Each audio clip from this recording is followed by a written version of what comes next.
선수를 향한 비난을 잠재우는 데는 단 1경기면 충분했습니다. 손흥민 선수는 토트넘 홈구장에서 열린 프리미어리그 2라운드 에버턴전을 4대0으로 깔끔하게 마무리했는데요. 토트넘의 다득점을 이끈 선수는 주장이나 골잡이인 손흥민이었습니다. 그리고 손흥민이 최우수 선수로 선정되는 것은 당연한 일이었습니다. 1만 8천여 명이 참여한 투표에서 65.8%가 손흥민이 최고 활약을 보여줬다고 선택했거든요. 평점도 최고였습니다. 영국 현지 매체 풋볼 런던은 손흥민은 왼쪽 측면에서 끝까지 압박하는 장면으로 모범을 보여줬다. 상대팀 골키퍼 픽포드의 공을 빼앗아 득점까지 이끌었는데 픽포드의 다리 사이로 침착하게 두 번째 골을 성공시키는 안정적인 골이 인상적이었다. 전반적으로 침착하면서도 차근히 골을 만들어간 지휘자 역할이 감동적이었다. 차기 감독의 자리까지 기대할 수 있는 모습이었다고 분석했는데요. 손흥민에게 10점 만점에 9점을 주기도 했죠. 오늘은 손흥민 선수를 필두로 완벽한 지휘 체계를 갖췄다는 평가를 받는 토트넘의 경기를 분석하며 현지 언론에서 흘러나오는 비하인드 스토리 이모저모를 전해드리려고 합니다. 먼저 잠시 저희 채널 구독 설정도 부탁드립니다. 현지 언론은 손흥민과 토트넘 선수들의 경기력이 단 한 경기 만에 180도 다른 모습으로 전개된 것이 한 차례 선수진이 정리되며 첫 경기에 나섰던 몇몇 선수가 빠지고 완벽히 자기 자리를 잡았기 때문이라고 말하는데요. 손흥민 선수도 크게 부정하지 않았습니다. 경기 후 진행한 인터뷰에서 소니는 지난 경기에 아쉬움을 떨쳐냈다고 설명하며 선수들의 합이 좋아졌다 말합니다. 손 선수는 지난주에 우리가 실망이 컸다. 경기를 그렇게 주도했는데도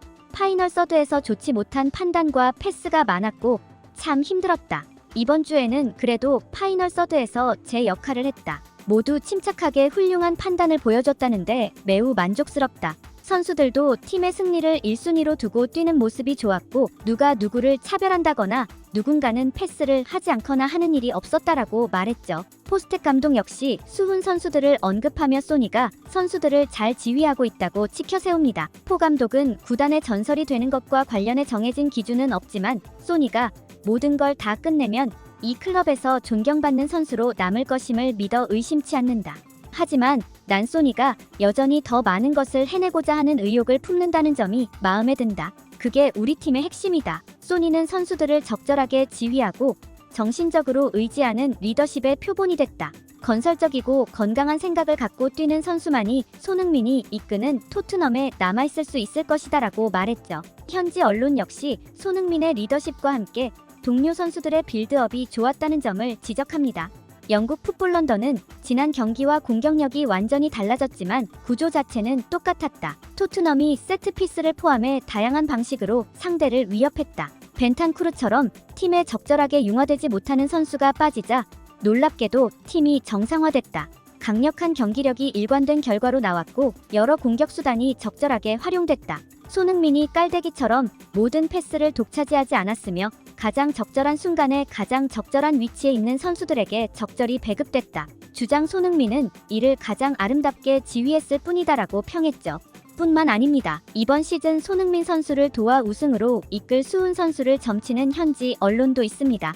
BBC 스포츠는 당장 직전 경기 내용을 분석하며 손흥민 선수는 물론이고 이번 시즌 새로 팀에 합류한 윙어 윌손 오도베르, 윙어에서 미드필더로 포지션을 변경한 클루셉스키, 각성한 수비형 미드필더 비수마의 활약 덕분에 이번 시즌 경기 보는 맛이 있을 것이다라고 말합니다.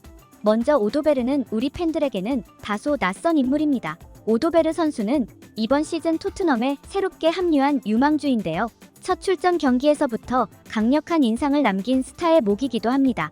2004년생 프랑스 출신으로 프랑스 리그 2부 리그 팀인 트루아에서 뛰어난 활약을 펼치며 주목받은 인물이기도 합니다.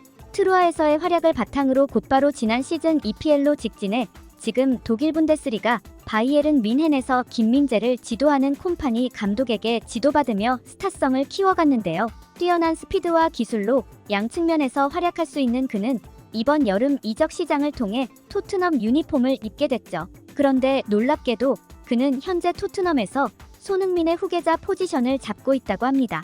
먼저 첫 경기에서 지난 경기 주장 손흥민의 포지션이었던 왼쪽 윙어로 나서는 기염을 토했는데요. 무려 58번의 터치를 기록하며 활발한 움직임을 보인 것은 물론이고 36번의 패스 중 무려 31번을 성공시키며 86%의 높은 성공률을 기록하는 정확도도 보여줬죠. 지상경합에서도 13번 나서 5번을 따내는 등 몸싸움에서도 적극적이었고요. 아직 슈팅 기회 자체는 많지 않았지만 그의 적극적인 돌파와 움직임은 이날 스트라이커로 나섰던 손흥민에게 더 많은 공간을 만들어주며 토트넘의 공격력을 강화하는 역할을 하기도 했죠.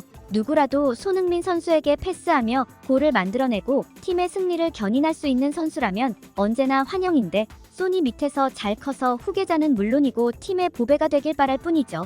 또 지난 시즌까지는 끝까지 소니에게 패스하지 않아 골을 놓치고 많은 이른바 탐욕왕이기도 하다가 언제는 또 손흥민 선수에게 적극적으로 패스하며 팀 승리의 1등 공신이 되기도 하는 입체적인 인물인 클루셉스키도 각성한 모습입니다. 이번 경기에서 처음으로 미드필더로 전직해 출전했는데요. 프리시즌에서는 스트라이커로 나서기도 하며 다양한 포지션에서의 합을 연구했던 그는 이번 경기에서 중앙과 측면 사이의 하프 스페이스를 공략하며 창의적인 플레이를 펼칩니다. 32번의 터치를 기록하며 18번의 패스 중 17번을 성공시켜 95%의 높은 패스 성공률을 보내며 안정적으로 플레이했죠. 소니에게 4개의 키패스를 보내며 팀 공격을 지원한 기록도 눈여겨볼 만하고요. 수비에 이바지하며 그동안 손흥민 선수에게 왜 수비에 가담하지 않냐는 어불성설의 비난이 나오지 않도록 단단히 조이는데도 성공합니다. 클루셉스키는 5번의 지상 경합 중 3번을 승리하고 4번의 드리블 시도 중 2번을 성공시키며 상대 수비를 지속해 압박했는데요. 어느 포지션에서도 제 몫을 다 해내지만 손흥민 선수를 잘 보좌하고 자신의 위치를 명확하게 인지하는 지금의 모습을 확인할 수 있다는 점이 가장 다행으로 여겨지죠.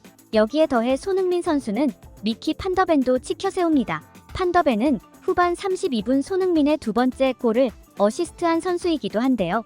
두 번째 골은 판더펜이 토트넘 페널티 박스부터 질주하기 시작해 상대 위험 지역까지 도달한 뒤 손흥민에게 패스를 건넨 것이 주요했던 골이었습니다. 그래서인지 소니는 구단과 진행한 인터뷰 동안 판더펜을 2번이나 언급하는데요. 소니는 판더펜에게 경기가 끝난 뒤 이건 내 득점이야 라고 말하기도 했다. 상대 골대까지 무척 멀었고 속으로 쭉 달려가 판더펜 지금 패스 주면 죽여버릴 거야 라고 생각했다. 그는 실제로 공을 치고 나갔고 미드필더처럼 완벽한 패스를 만들어줬다. 득점을 한 것 자체도 정말 기쁘지만 나는 확실하게 알고 있다. 판더펜이 정말 열심히 뛰었고 패스를 해줬기 때문에 이 골이 만들어진 것을 말이다. 이 골은 판더펜의 골이라 해야 한다. 이런 환상적인 수비수가 뒤에 있다는 사실에 감사할 뿐이다라고 말했죠. 참 소니와 함께 뛰는 동료 후배들은 행복 축구 하겠다 싶은 지점이었는데요. 실제로 판더펜이 잘한 것과는 별개로 손흥민은 이처럼 늘 주변 동료를 챙기고 치켜세우며 마음 쓰는 모습을 보여줍니다. 단순히 기를 살려주기 위해서가 아니라 팀원으로 받아들이고 잘한 플레이를 살려 계속 팀을 위해 잘 뛰어달라는 선배의 마음 때문이겠죠. 판더펜은 지난해 여름 토트넘에 입단한 딱 1년 된 신입 선수인데요. 팀에 잘 적응해 주축 수비수로 자리 잡은 데는 이렇게 마쿠에서 지원하는 손흥민 선수의 마음씀이 있었겠구나 싶은 생각이 들죠. 손흥민 선수의 리더십 또 이를 그대로 잘 받아 무럭무럭 자라나는 새내기 선수들이 남은 시즌 동안 소니를 잘 도우며 사상 최초의 우승컵을 들어올릴 수 있길 기원하며 오늘 영상 마치겠습니다. 저희 채널 구독, 좋아요도 부탁드리고요. 오늘도 시청해주셔서 감사합니다.